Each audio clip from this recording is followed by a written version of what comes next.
In today's video, I'm going to teach you how to empty the trash in Google Drive. By the end, you'll know exactly how to permanently remove deleted files so you can free up space and keep your drive tidy. Before we start, a quick heads up. Emptying the trash permanently deletes everything inside it. Once you confirm, you can't undo it, so make sure you're ready. First, sign into Google Drive in your web browser. Go to the Google Drive homepage and log in with the account you want to manage.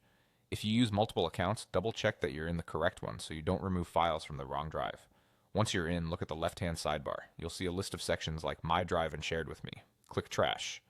In some regions, this might be labeled Bin, but it's the same place where your deleted files go. This is where anything you've previously removed from Drive sits temporarily. Keep in mind, Google Drive automatically clears items in trash after a set period, but if you want to reclaim storage right now or clean everything out at once, emptying the trash is the fastest way. With the trash open, take a moment to review what's inside. If you spot something important, remember that items can be restored from trash before you empty it. If everything looks good and you're ready to permanently delete, head to the upper right corner of the screen and click Empty Trash.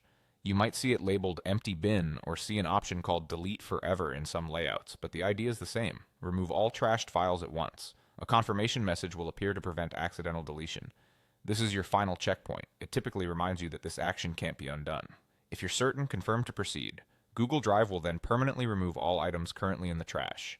After the trash is emptied, your storage space should update shortly. If you're clearing a lot of large files, this can make a noticeable difference right away.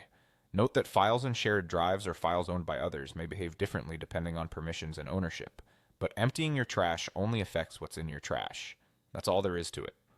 Log in, open trash, click Empty Trash, and confirm.